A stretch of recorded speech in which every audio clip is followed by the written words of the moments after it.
Humans.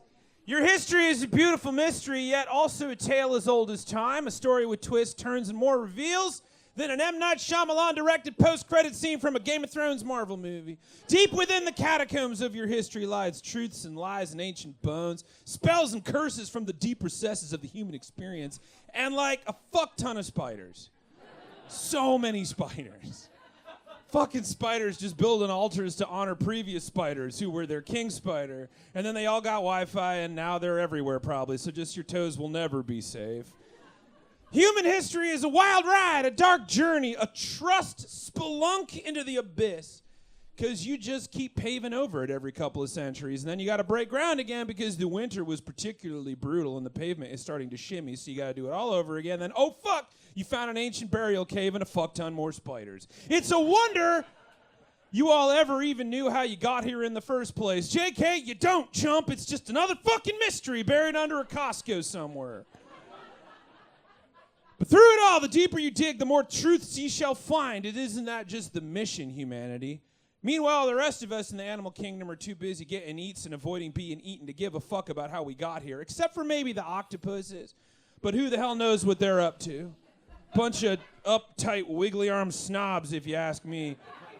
Hanging out with octopi is like the vibe of a stationery store. You don't know if they're cool, but you feel judged when you get in there, you know?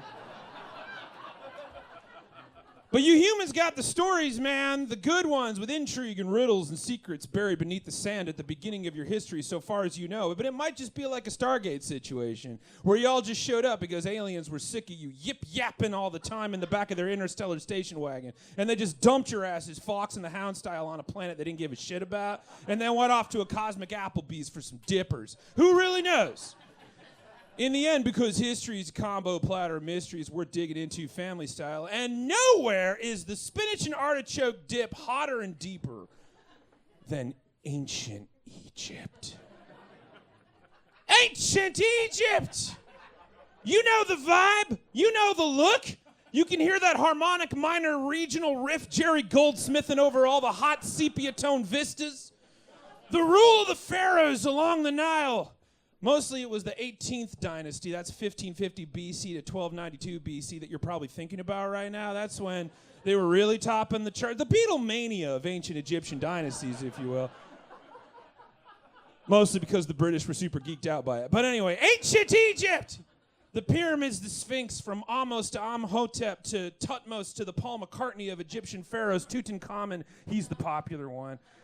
This was also the period where Egypt had queens go off, Hatshepsut and Nefertari, but that's just the pharaoh names. They had 5 names for every pharaoh. And archaeology has been Pokemon hunting these since the 18th century when Napoleon decided he needed sandfront property and he thought Egypt looked nice, even though, like, the first real Egyptologists were, wait for it, the Egyptians. Because they were also super into their own history, but that is a different podcast. You know old King Tut. Could have won a Grammy buried in his jammies. Yeah. We all saw the SNL reunion special where everyone got COVID. But did you know Thutmose II? Thutmose II, Thut Harder, is figured to have held the reins of Egypt from 1493 to 1479 BCE. But his wife and half-sister, just saying aristocracy is weird in any era, Hatshepsut was way more popular. Good for her. Anyway, the 4th pharaoh in the 18th dynasty. Some say he had a long reign, some say he had a short reign. I say it's not the size of the reign, it's how you use it. Got a bunch of rebellions in there. He died around the age of 30 from a disease, maybe, probably. His wife put her name on all of his monuments after he died. Good for her. His tomb was hidden for centuries, or like hidden to the humans that wanted to know where it was. To the humans that made it, it was just like there. Until recently, when the New Kingdom Research Foundation and the Ministry of Tourism and Antiquities Egypt, a project affiliated to the McDonald Institute for Archaeological Research at the University of Cambridge, found what they thought was the tomb for his wife. But in fact, it wasn't, because the staircase was too big. I mean, I always say it's not the size of the staircase that matters. Except in this case, yeah, it fucking was. And then as they got into it and found the tomb, quote, decorated with scenes from the Amduat, which is a religious text which is reserved for kings, was immensely excited for the first indication that this was actually a king's tomb. Hold on to your sweet neckerchief, Brendan Fraser. February 21st, 2025, the lost tomb of King Thutmose II was fucking found. The biggest find in centuries. The first time since King Tut that you humans found the final resting place of an Egyptian pharaoh. And it was entered into the history books, and sure, that's a huge milestone in the history hunt for you humans. But what if there is something freakier in there beside the 3,000 years of spiders? I'm not trying to dunk on your dig. I'm just saying, you want ghosts? Because that's how you get them.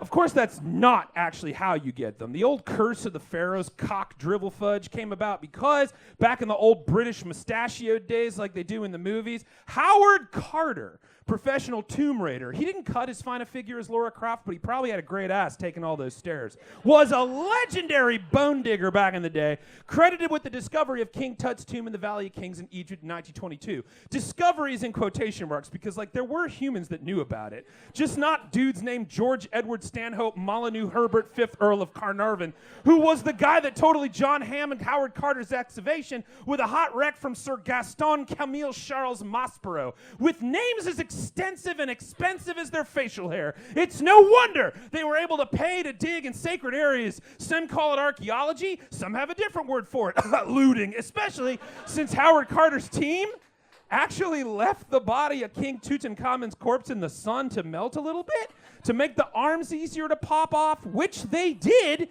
to get those tasty jewels. But they also kind of cut his head off to get the rest of it. So if anyone deserved a full-on mummy's curse, it's Howard Carter. But he called mummy's curse as, quote, a load of tummy rot, which, of course, anyone with a chevron mustache would say. But after he kicked in King Tut's door, he came home and told the tale that he heard, quote, a faint, almost human cry, and found his canary dead, having been eaten by a cobra. Which even if you think curses are tummy rot, you'll probably want to sage the place a little bit after that.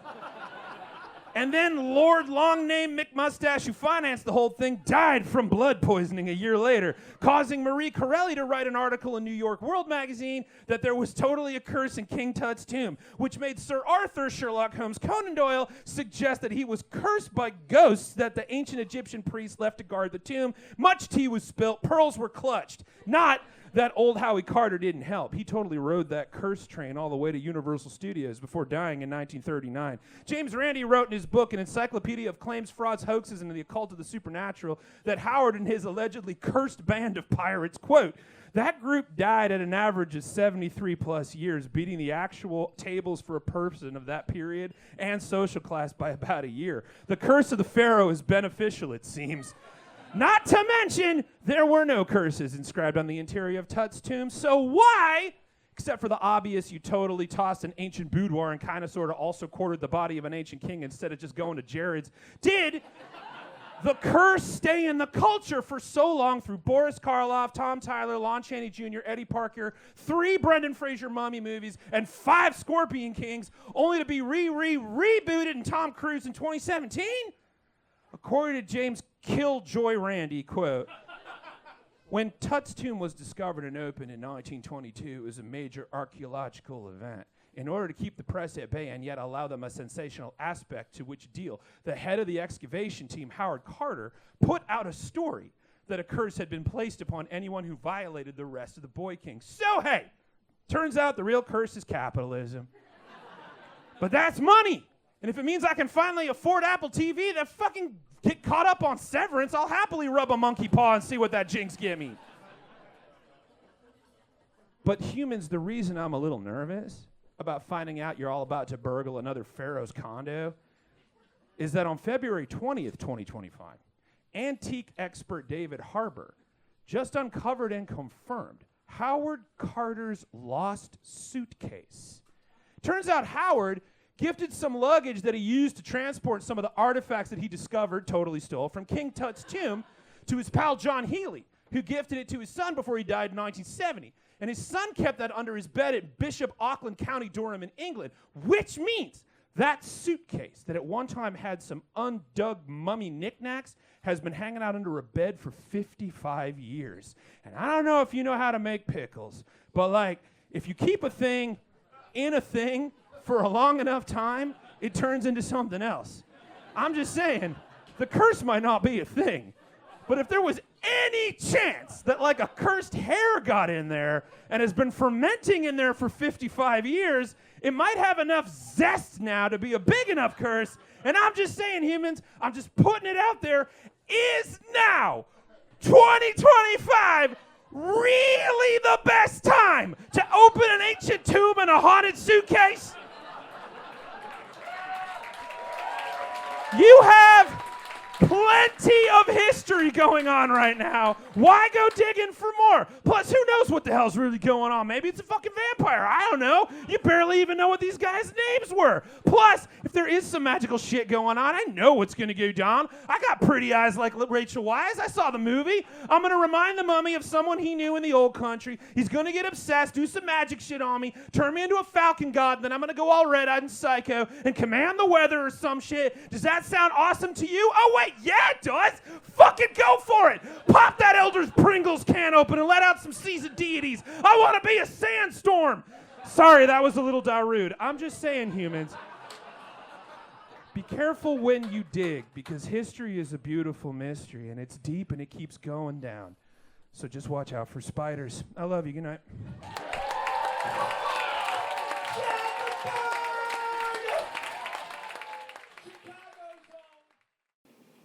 Nailed it.